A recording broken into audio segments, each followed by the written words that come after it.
예, 오늘 이 뜻깊은 자리에 저희를 첫 번째 이 세션에 배정을 해주셔서 감사를 드립니다. 여러분 아시는 것처럼 우리 지난해하고 금년 코로나로 모든 게 얼어붙어 있었는데 다행히 위드 코로나로 정책이 전환이 돼서 오늘처럼 이렇게 성대한 자리가 마련된 것 같습니다. 또 오늘 키워드가 디지털 대항해 시대라고 해서 저희가 정말 아까 임혜숙 장관께서도 얘기했던 것처럼 테라 인코그니타, 우리가 가보지 않은 이런 세상에 나아가려고 하는 이 마당에 저희가 정부에 이제 바라는 게 있고 업계에 바라는 게 있을 텐데 오늘 그런 점에 대해서 좀 논의를 해보려고 이렇게 생각을 합니다. 여러분 이미 보셔서 아시는 것처럼 제 옆에 이종구 김현장 변호사님, 한국 블록체인 협회 자율규제위원장을 맡고 계시고 이 분야를 위해서 열심히 일하고 계시는데 이따 소중한 말씀을 듣도록 하겠습니다.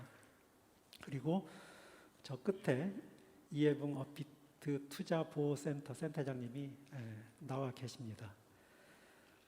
저희가 주로 다룰 내용은 세금 유예 그리고 투자자 보호인데 거기에 머무르지 않고 최근에 업비트 업권법 제정과 관련된 이슈도 좀 다뤄볼까 합니다. 특별히 저에게 배정된 시간이 40분인데 제가 이 자리를 빌어서 대선 후보들에게 좀 전하고 싶은 얘기가 있어서 제가 좀 정리를 해가지고 왔습니다. 화면에 나오면 같이 보시면 좋고 아니면 제가 읽어드리려고 그러는데요. 이 사회에 어떤 중요한 역할을 맡고 계시는 분께서 대선 후보들에게 전달하려고 하니까 원고를 하나 써달라 해서 제가 써놓은 것을 지금 가져와서 한번 읽어보도록 그렇게 하겠습니다. 17세기 금융의 중심지는 암스테르담이었고 18세기에는 런던이었고 20세기에는 뉴욕, 그 중에서도 맨하탄이라고 하는 것은 우리가 다 알고 있습니다. 맨하탄의 월스트리트가 금융의 중심지가 됐는데 그런데 중요한 것은 여기까지는 우리가 아날로그 금융의 시대였다는 것입니다. 지금 오늘 주제처럼 디지털 대항해 시대, 우리는 이제 디지털 경제로 나가야 할 그런 시점에 있는데 21세기는 디지털 화폐를 근간으로 하는 디지털 금융의 시대가 될 것이고 그렇다고 그러면 이때 세계의 패권을 누가 쥘지는 아직 아무도 모른다는 것입니다.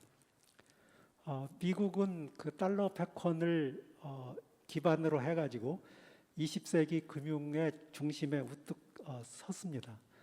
그런데 2009년에 아시는 것처럼 비트코인이 출현을 하면서 디지털 화폐 시대가 열렸고 그러면서 미국의 달러 패권이 흔들릴 수도 있다는 그런 기미를 저희가 지금 보고 있습니다.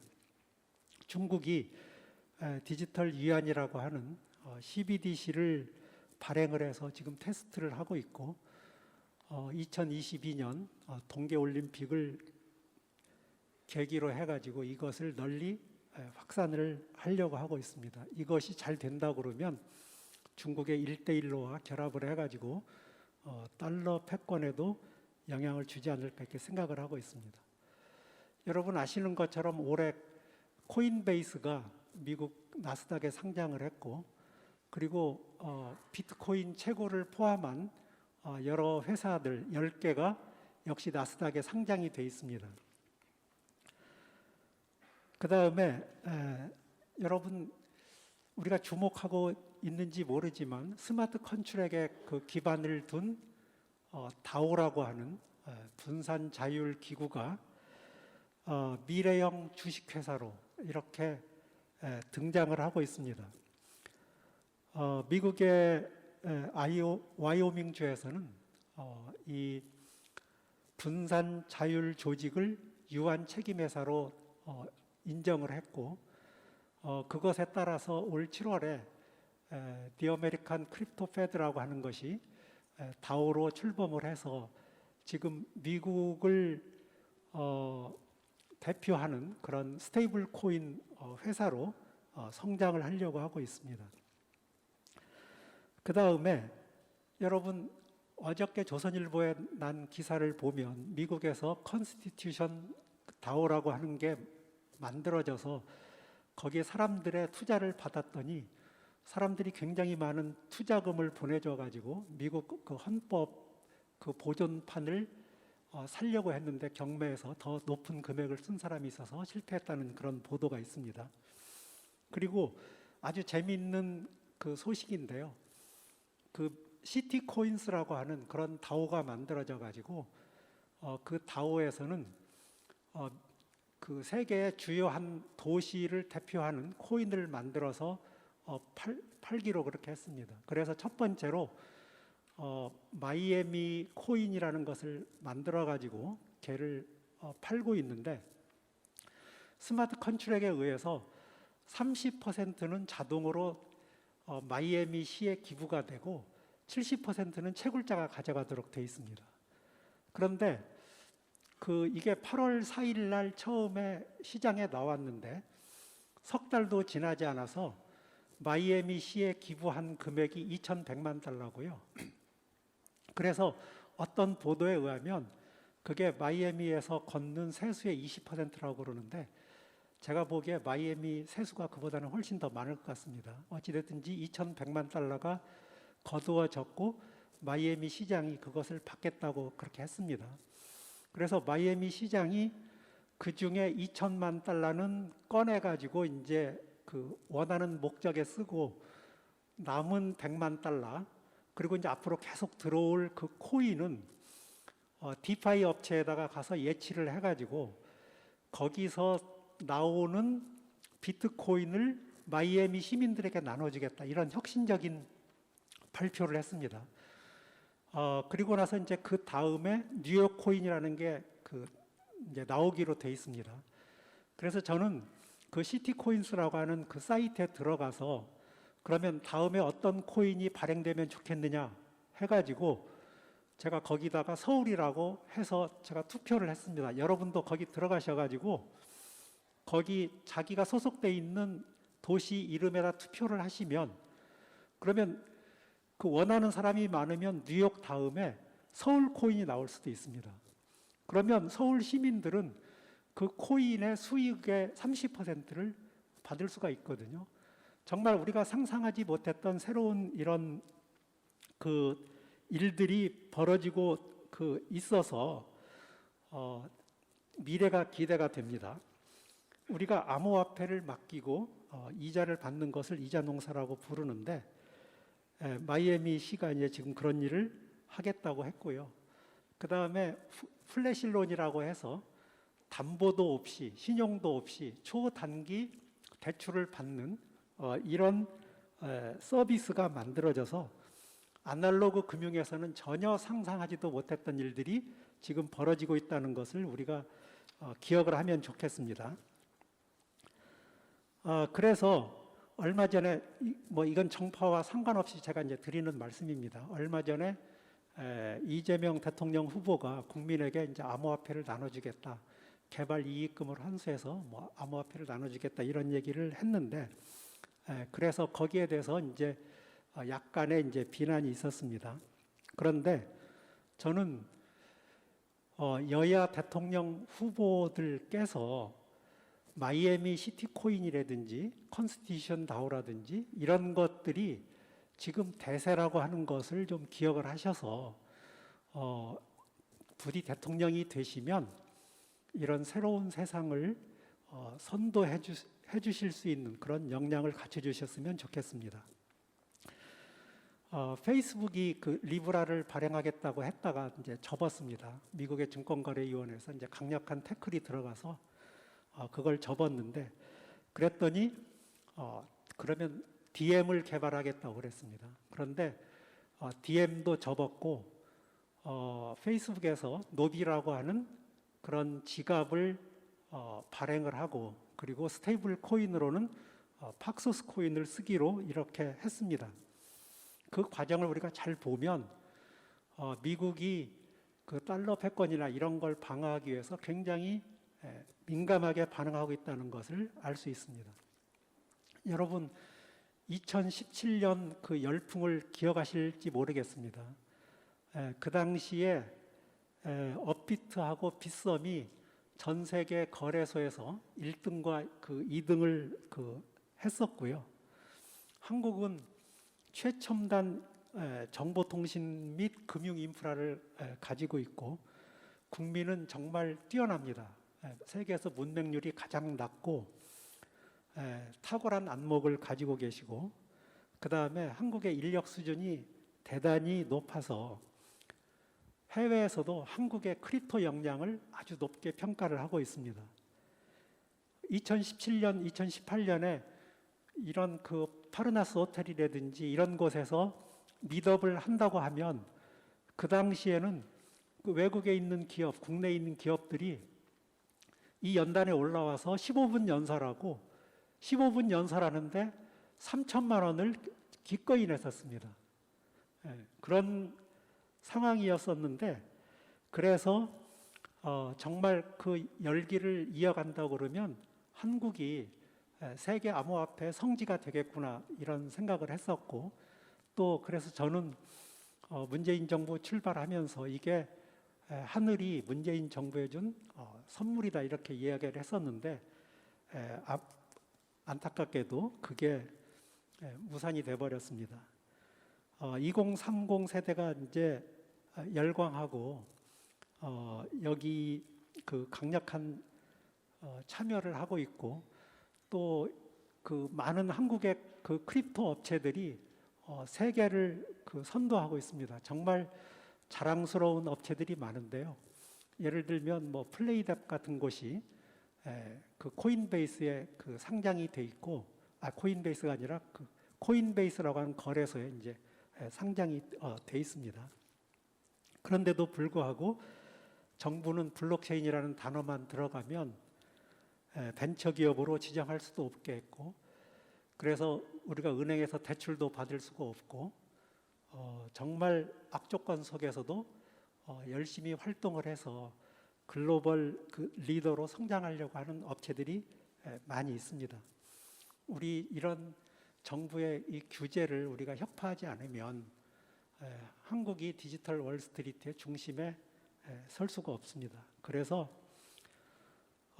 오늘 축사를 해주신 그 윤창현 의원께서 신문에 이제 발표한 것을 보면 지금 BTS나 블랙핑크나 오징어 게임이나 최근에 그 부상하고 있는 지옥이나 이런 거 보면 한국에 대한 그 팬덤이 엄청나게 많은데 BTS의 아미한테 니네 선물 보내고 싶으면 한국이 찍은 CBDC로 보내 하면은 좀 지나친 생각일지 모르지만 한국의 CBDC가 글로벌 화폐가 될 수 있다. 이런 그 이야기도 했었거든요. 그래서 이제 우리 분산금융, NFT, 그 다음에 게임을 해서 돈을 버는 그 수익지향 게임, 그 P2E라고 하죠. 또 메타버스, 이런 것이 한국을 선진국으로 도약시키는 그 중요한 매개체가 될 거라고 생각을 해서 여기 계시는 모든 분들이 힘을 합쳐서 그런 세상을 만들었으면 좋겠고요. 그래서 정치인들이 대통령 후보로 나오신 분들이 우리가 꿈꾸는 그런 세상을 선도는 못해도 방해하지 않는 그런 역할을 좀 해주셨으면 하는 말씀을 제가 좀 드리고 그리고서 이제 저희가 토론을 이어가도록 그렇게 하겠습니다. 우리가 첫 번째 이제 과세 유예인데 과세 유예에 대해서 여러 가지 발표를 해주셨던 우리 그 이종구 변호사님께서 과세에 관련된 그 주요 이슈가 어떤 것인지 좀 설명을 좀 해주셨으면 좋겠습니다. 네, 방금 인사드린 이종구 변호사입니다. 지금 과세 문제는 상당히 첨예하게 지금 의견들이 대립되고 있고요. 업계에서는 과세 인프라가 아직 구축이 안 됐기 때문에 조금 연기하자 이런 입장이고, 정부에서는 원래 내년 1월 1일부터 거래에 과세를 해야 되겠다. 기타 소득으로 과세를 하고 250만 원을 공제한다. 이런 입장을 아직 굽히고 있지 않은데요. 다 아시다시피 이 과세 문제는 사실 그 소득 있으면 과세 있다라고 하는 그런 일반 원칙에 따라서 정부는 이제 하겠다는 입장인 것 같고요. 업계에서는 지금 그렇게 하기 위해서는 여러 가지 인프라가 구축이 돼야 되는데, 아시다시피 특근법의 그 신고가 완료된 회사가 4군데가 있고요. 최근에 또 몇 군데가 그 코인마켓으로 신고 수리는 됐습니다만은 전체 수리한 회사들이 많지 않기 때문에 신고 수리가 되고 난 다음에 그때부터 지금 현재 정부의 입장은 주민등록을 수집하도록 되어 있습니다. 그래서 주민등록번호를 수집을 해야 사실은 그 과세 기본 자료가 이제 그 확보가 되는 건데, 지금 날짜가 내년 1월 1일부터의 거래에 과세를 하기 위한 과세 자료를 확보하기 위해서 과연 주민등록번호를 그렇게 빨리 수집을 할 수 있겠냐라고 하는 그런 현실적인 어려움이 있고요. 그 다음에 이제 그 과세를 하기 위해서는 양도 차익을 계산해야 되는데, 양도 차익을 계산하기 위해서는 이 거래할 때마다 얼마에서 얼마로 누구한테서 이게 왔다 갔다 했는지를 제대로 알아야 되는데, 그런 것들을 하기 위해서는 공통의 이제 인프라가 깔려 있어야 된다. 그런데 너무 시급한 거 아니냐? 그거를 하기가 아직은 준비가 안 된 상황에서 과연 내년 1월 1일부터 할 수 있겠냐라고 하는, 제가 보기에는 굉장히 좀 현실적인 그런 이슈가 있는 것 같아요. 업계에서는 그런 문제를 해결하기 위해서 한 1년 정도만 더 유예를 해달라라고 하는 그런 입장인 것 같습니다. 그 다음에 또 하나는, 이건 이제 그 조금 생각을 해봐야 될 이슈인데요. 지금 가상자산을 과연 금융상품으로 볼 수 있을까 하는 것과도 관계가 되는 건데, 지금 이제 2030 세대에서 투자를 많이 하고 있지 않습니까? 그런데 지금 과세는 양도 차익을 어떻게 볼 거냐라고 하는 거에 대한 그런 그 확고한 이론적인 배경이 없습니다. 그래서 보통은 우리가 근로소득도 있고 뭐 배당소득도 있고 뭐 여러 가지 소득의 종류가 있는데, 그런 것들로 정의가 되지 않는 소득을 기타소득이라고 하잖아요.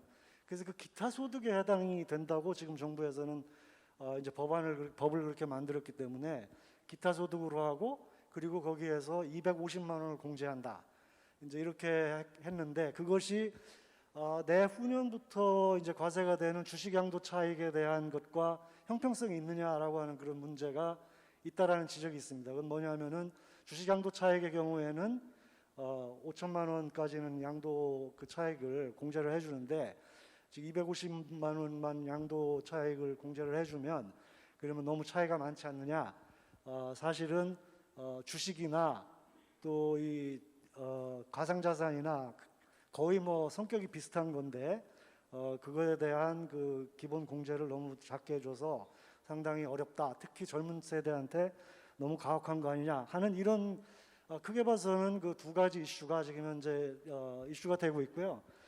대선 후보들께서는 이런 문제를 조금 더 전향적으로 지금 생각하고 있는 것 같은데, 정부 당국에서는 아직 내년부터 그냥 하겠다라고 하는 입장이라 앞으로 어떻게 해결이 될지 좀 귀추가 주목이 됩니다. 네, 감사합니다. 예, 그 정치인들이 지금 이거 유예 적극적인데 뭐 정치적인 그런 이유가 있는지 하고요. 그 다음에 이것을 주식처럼, 가상자산을 주식처럼 다루지 못하는 어떤 이유가 있습니까? 네, 아무래도 2030 세대가 투자를 많이 하고 있고, 그분들이 재산 형성을 하는 데 있어서 과세를 당할 경우에 뭐 자기의 순이득이 상당히 줄어들기 때문에 하나의 그 정치적인 이슈가 되는 건 사실인 것 같아요.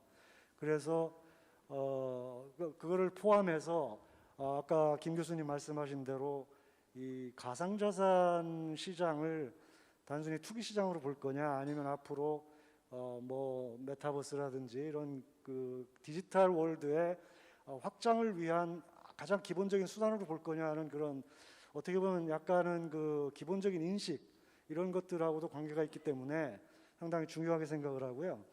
그 다음에 그 금융자산으로 볼 거냐의 문제가 이제 상당히 그 어려운 이슈입니다.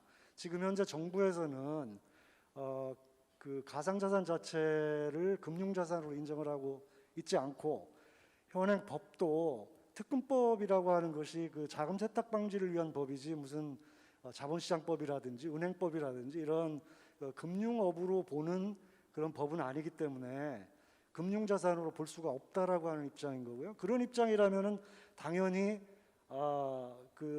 이 가상자산으로 발생하는 수익은 금융 수익이 안 되기 때문에 주식에 부과하는 양도 차익으로 보기는 좀 어렵다라고 하는 입장은 이해가 됩니다. 그런데 이제 근본적으로 아까 말씀하셨듯이 그 금융 시장 자체가 엄청난 변화가 있기 때문에 이런 가상자산을 보는 시각을 좀 더 근본적으로 생각을 해보고 향후 어떻게 될 건지 미래를 생각을 하면서 당국에서 이 가상자산의 전체적인 그림도 그리고 또 과세 문제도 연계해서 그렇게 생각을 해야 되는데, 지금 그 가상자산의 중우부서는 최근에 금융위원회로 정해졌고요. 과세 문제는 기재부에서 하잖아요. 그렇기 때문에 서로 이런 것들에 대한 충분한 의사교류가 있었는지 하는 데 대해서 조금 견해가 좀 다른 것 같습니다.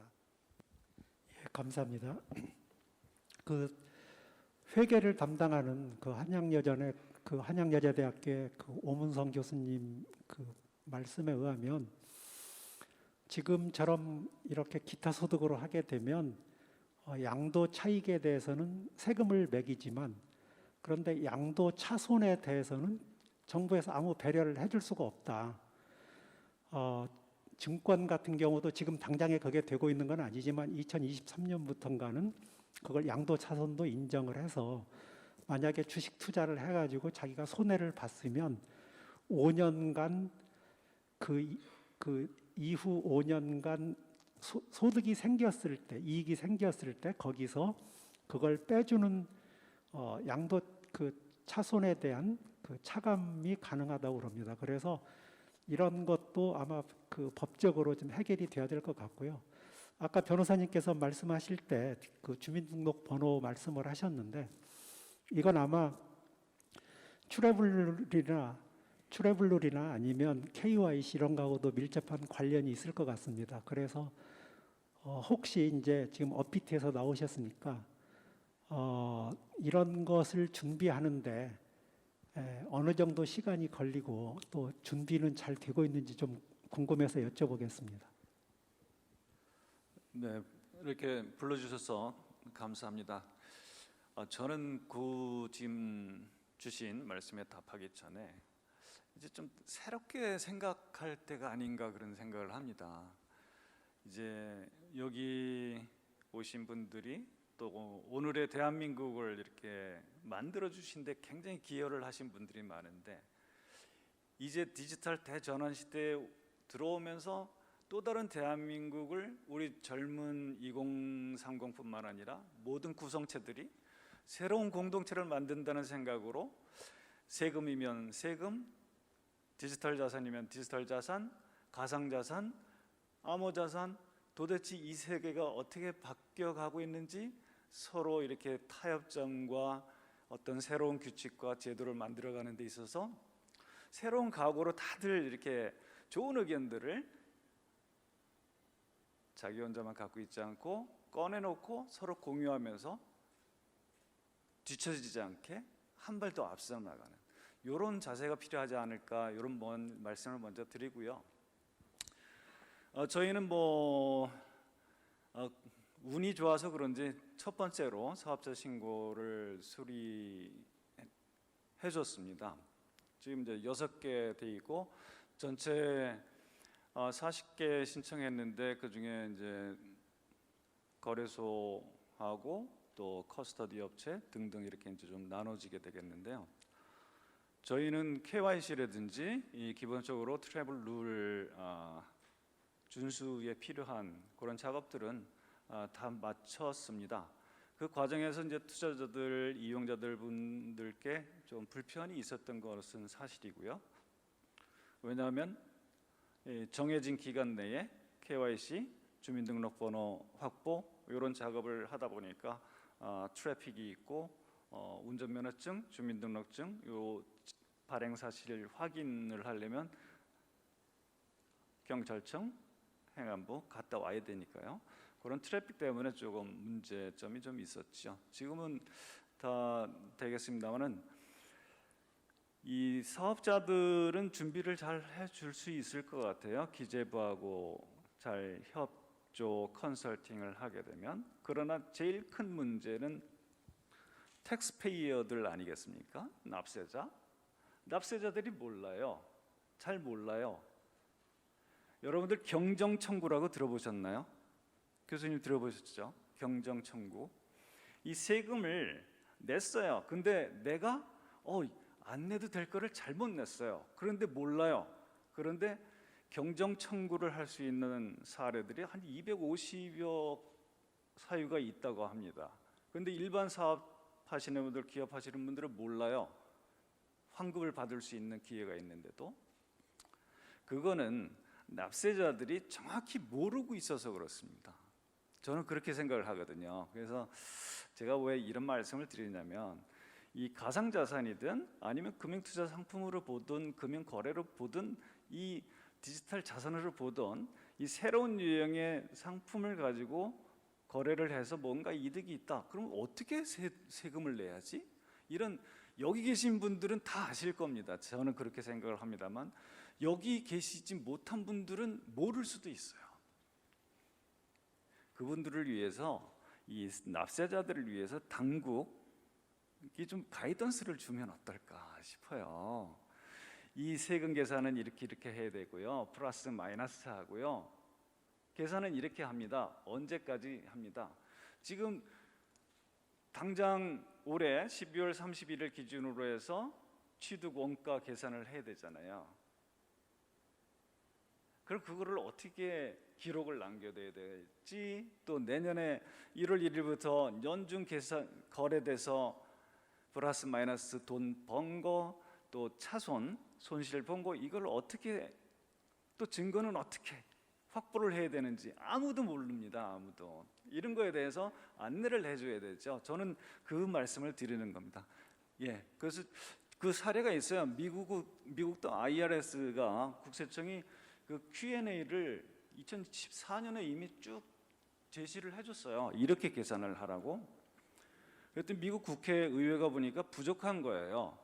그래서 한 2달 기회를 줄 테니 더 자세한 Q&A를 만들어내라. 그래서 2019년 5월 달에 국세청이 더 자세한 Q&A를 IRS 홈페이지에 이렇게 했거든요. 그걸 보고 계산을 하고 납세자들이 나한테 유리한 증거를 확보할 수 있는, 또 세금은 성실히 내겠다. 그러나 계산은 바로 할 수 있는, 이런 게 더 필요하지 않을까 싶습니다.